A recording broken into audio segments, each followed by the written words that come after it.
মুজিব ভাই এসে গেছেন, তাকে আপনারা স্লোগান দিয়ে অভিবাদন দেন। শেখ মুজিবের পথ ধরো, বাংলাদেশ স্বাধীন করো, মুজিব ভাইয়ের পথ ধরো, বাংলাদেশ স্বাধীন করো, পাটের মাঠে তৈরি করো, বাংলাদেশ স্বাধীন করো, বীর বাঙালি অস্ত্র ধরো। ভাইরা আমার, আজ দুঃখ ভারাক্রান্ত মন নিয়ে আপনাদের সামনে হাজির হয়েছি। আপনারা সবই জানেন এবং বোঝেন আমরা আমাদের জীবন দিয়ে চেষ্টা করেছি,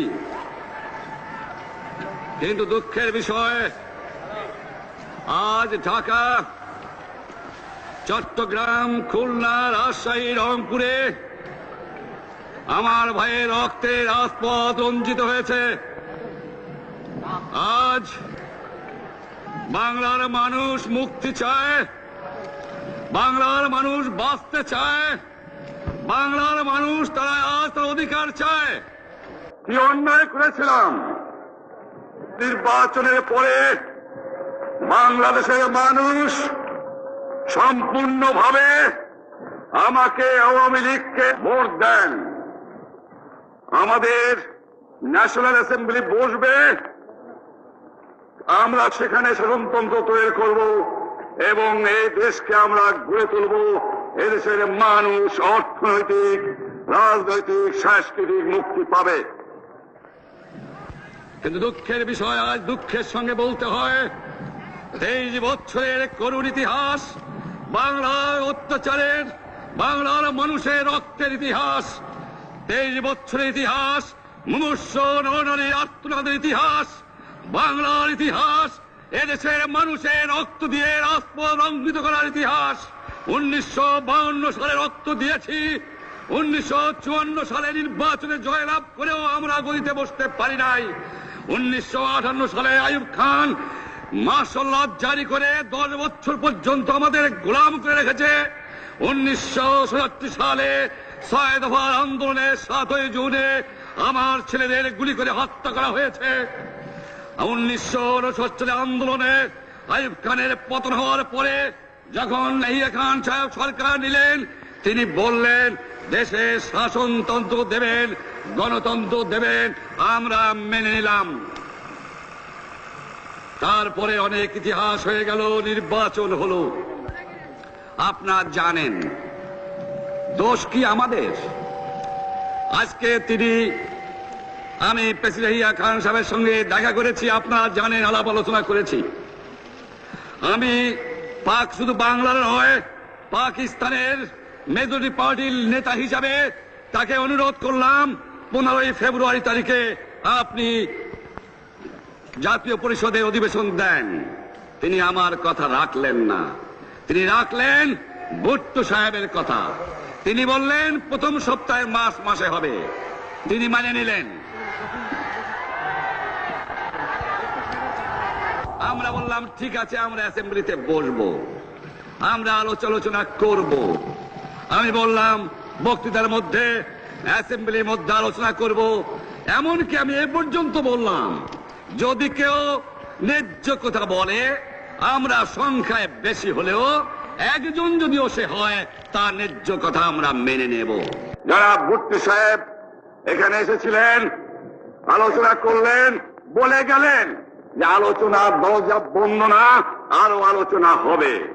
তারপরে অন্য নেতৃত্বের সঙ্গে আলাপ করলাম, আপনারা আসুন বসি, আমরা আলাপ করে শাসনতন্ত্র তৈরি করি। তিনি বললেন পশ্চিম পাকিস্তানের মেম্বাররা যদি এখানে আসে তাহলে কসাইখানা হবে অ্যাসেম্বলি। তিনি বললেন যে যাবে তাকে মেরে ফেলে দেওয়া হবে। যদি কেউ অ্যাসেম্বলিতে আসে তাহলে পেশোয়ার থেকে করাচি পর্যন্ত দোকান জোর করে বন্ধ করা হবে, তারপরেও যদি কেউ আসে তাকে সন্ন্যাসার করা হবে। আমি বললাম অ্যাসেম্বলি চলবে। তারপরে হঠাৎ 1 তারিখে অ্যাসেম্বলি বন্ধ করে দেওয়া হলো। ইয়াহিয়া খান সাহেব প্রেসিডেন্ট হিসাবে অ্যাসেম্বলি ডেকেছিলেন, আমি বললাম যে আমি যাব। ভুট্টো সাহেব বললেন তিনি যাবেন না। 35 জন সদস্য পশ্চিম পাকিস্তানের থেকে এখানে আসলেন। তারপরে হঠাৎ বন্ধ করে দেওয়া হলো, দোষ দেওয়া হলো বাংলার মানুষকে, দোষ দেওয়া হলো আমাকে। বন্ধুকে দেওয়ার পরে দেশের মানুষ প্রতিবাদ হয়ে উঠলো। আমি বললাম শান্তিপূর্ণভাবে আপনারা হরতাল পালন করেন। আমি বললাম আপনারা কল কারখানা সবকিছু বন্ধ করে দেন। জনগণ সাড়া দিল, আপন ইচ্ছায় জনগণ রাস্তায় বেরিয়ে পড়ল। তারা শান্তিপূর্ণভাবে সংগ্রাম চালিয়ে যাওয়ার জন্য স্থির প্রতিজ্ঞাবদ্ধ হলো। কি পেলাম আমরা? আমার পয়সা দিয়ে অস্ত্র কিনেছি বহিঃশত্রু আক্রমণ থেকে দেশকে রক্ষা করার জন্য। আজ সেই অস্ত্র ব্যবহার হচ্ছে আমার দেশের গরিব দুঃখী নিরস্ত্র মানুষের বিরুদ্ধে। তার বুকের উপরে হচ্ছে গুলি। আমরা পাকিস্তানের সংখ্যাগুরু, আমরা বাঙালিরা যখনই ক্ষমতায় যাওয়ার চেষ্টা করেছি, যখনই এদেশের মালিক হবার চেষ্টা করেছি, তখনই তারা আমাদের উপর ঝাঁপিয়ে পড়েছেন। তারা আমাদের ভাই। আমি বলেছি তাদের কাছে এই কথা যে আপনারা কেন আপনার ভাইয়ের বুকে গুলি মারবেন? আপনাদের রাখা হয়েছে যদি বহিঃশত্রু আক্রমণ করে তার থেকে দেশকে রক্ষা করার জন্য। তারপরে উনি বললেন যে আমার নামে বলেছেন, আমি নাকি বলে স্বীকার করেছি যে 10 তারিখে রাউন্ড টেবল কনফারেন্স হবে। আমি উনাকে একথা বলে দেবার চাই, আমি তাকে তা বলি নাই। টেলিফোনে আমার সঙ্গে তার কথা হয়। তাকে আমি বলেছিলাম, জনাব ইয়াহিয়া খান সাহেব, আপনি পাকিস্তানের প্রেসিডেন্ট, দেখে যান, ঢাকায় আসেন কিভাবে আমার গরিবের উপরে, আমার বাংলার মানুষের বুকের উপরে গুলি করা হয়েছে, কি করে আমার মায়ের কোল খালি করা হয়েছে, কি করে মানুষকে হত্যা করা হয়েছে। আপনি আসুন, দেখুন, বিচার করুন, তারপরে আপনি ঠিক করুন। আমি এই কথা বলেছিলাম। আমি তো অনেক আগে বলেছি কিসের আসতেছি, তার সঙ্গে বসবো, যারা আমার মানুষের বুকে রক্ত নিয়েছে তাদের সঙ্গে বসবো। আমার সঙ্গে পরামর্শ না করে বা আমাদের সঙ্গে আলোচনা না করে 5 ঘন্টা গোপনে বৈঠক করে যে বক্তৃতা তিনি করেছেন এবং যে বক্তৃতা করে অ্যাসেম্বলি করেছেন, সমস্ত দোষ তিনি আমার উপরে দিয়েছেন, বাংলার মানুষের উপরে দিয়েছেন। আমি পরিষ্কার মিটিংয়ে বলেছি যে এবারের সংগ্রাম আমার মুক্তির সংগ্রাম, এবারের সংগ্রাম স্বাধীনতার সংগ্রাম। আমার 25 তারিখে অ্যাসেম্বলি কল করেছে, রক্তের দাগ শুকায় নাই। আমি 10 তারিখে বলে দিয়েছি যে ওই শহীদের রক্তের উপর দিয়ে পাড়া দিয়ে আরটিসিতে মুজিবুর রহমান যোগদান করতে পারে না। অ্যাসেম্বলি কল করেছেন, আমার দাবি মানতে হবে। প্রথম, সামরিক আইন মার্শাল ল উদ্ধ করতে হবে। সমস্ত সামরিক বাহিনীর লোকদের ব্যারাকে ফেরত দিতে হবে।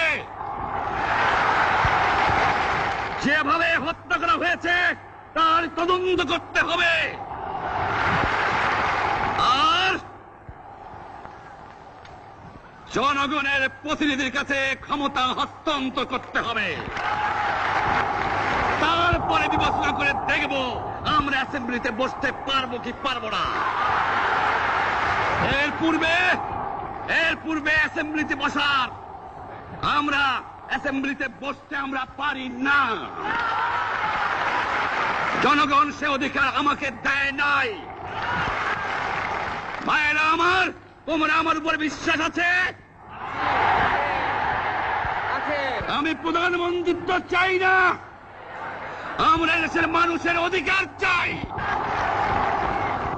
আমি পরিষ্কার অক্ষরে বলে দেবার চাই যে আজ থেকে এই বাংলাদেশে কোর্ট কাছারি, আদালত, ফৌজদারি, শিক্ষা প্রতিষ্ঠান অনির্দিষ্টকালের জন্য বন্ধ থাকবে।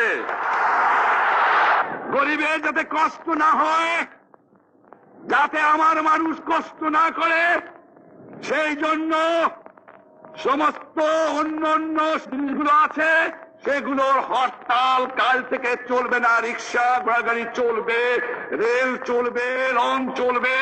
শুধু সেক্রেটারিয়েট, সুপ্রিম কোর্ট, হাইকোর্ট, জজ কোর্ট, সেমি গভর্নমেন্ট দপ্তরগুলো ওয়াবদা, কোনো কিছু চলবে না।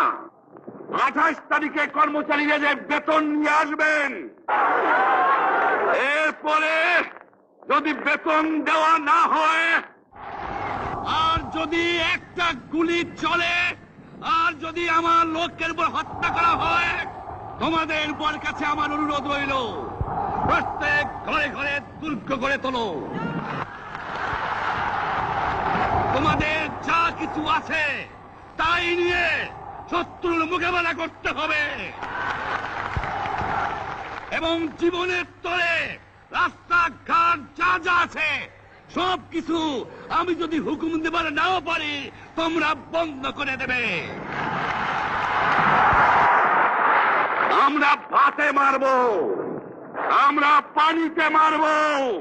তোমরা আমার ভাই, তোমরা বাড়াকে থাকো, কেউ তোমাদের কিছু বলবে না, কিন্তু আর আমার বুকের পর গুলি চালাবার চেষ্টা করো না, ভালো হবে না। 7 কোটি মানুষকে তাবায় রাখতে পারবো না। আমরা যখন মরতে শিখেছি তখন কেউ আমাদের দবাতে পারবে না।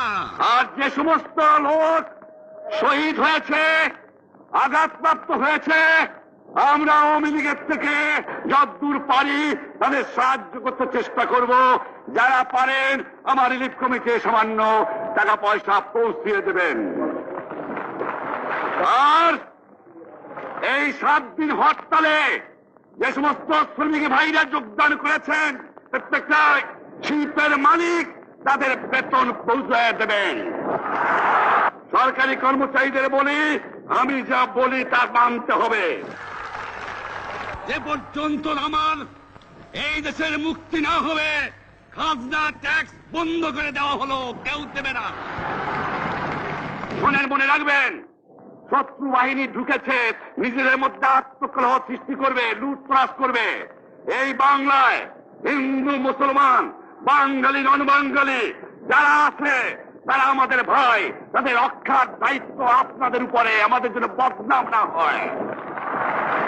মনে রাখবেন, রেডিও টেলিভিশনের কর্মচারীরা যদি রেডিওতে আমাদের কথা না শোনে, তাহলে কোন বাঙালি রেডিও স্টেশনে যাবেন না। যদি টেলিভিশন আমাদের নিউজ না দেয়, কোন বাঙালি টেলিভিশনে যাবেন না। 2 ঘন্টা ব্যাংক খোলা থাকবে, যাতে মানুষ তাদের মায়নাপত্র নেবার পারে, কিন্তু পূর্ব বাংলার থেকে পশ্চিম পাকিস্তানে 1 পয়সাও চালান হতে পারবে না। টেলিফোন টেলিগ্রাম আমাদের এই পূর্ব বাংলায় চলবে, এবং বিদেশের সঙ্গে নিউজ পাওয়া হলে আপনারা চালাবেন, কিন্তু যদি এই দেশের মানুষকে খতম করার চেষ্টা করা হয়, বাঙালিরা বুঝে শুনে কাজ করবেন। তবে অনুরোধ করছি, আপনারা আমাদের ভাই, আপনারা দেশকে একেবারে জাহান্নামে ধ্বংস করে দিয়েন না। জীবনে আর কোনদিন আপনাদের মুখ দেখা দেখি হবে না। যদিও আমরা শান্তিপূর্ণভাবে আমাদের ফয়সলা করতে পারি, তাহলে অন্তপক্ষে ভাই ভাই হিসেবে বাস করার সম্ভাবনা আছে। সেই জন্য আপনাদের অনুরোধ করছি, আমার এই দেশে আপনারা মিলিটারি শাসন চালাবার চেষ্টা আর করবেন না। দ্বিতীয় কথা, প্রত্যেক গ্রামে, প্রত্যেক মহল্লায়, প্রত্যেক ইউনিয়নে, প্রত্যেক সাব ডিভিশনে আওয়ামী লীগের নেতৃত্বে সংগ্রাম পরিষদ গড়ে তোলো, এবং তোমাদের যা কিছু আছে তাই নিয়ে প্রস্তুত থাকো। মনে রাখবা, রক্ত যখন দিয়েছি, রক্ত আরো দেব, এই দেশের মানুষকে মুক্ত করে ছাড়বো ইনশাআল্লাহ। এবারে সংগ্রাম আমাদের মুক্তির সংগ্রাম, এবারে সংগ্রাম স্বাধীনতার সংগ্রাম। জয় বাংলা।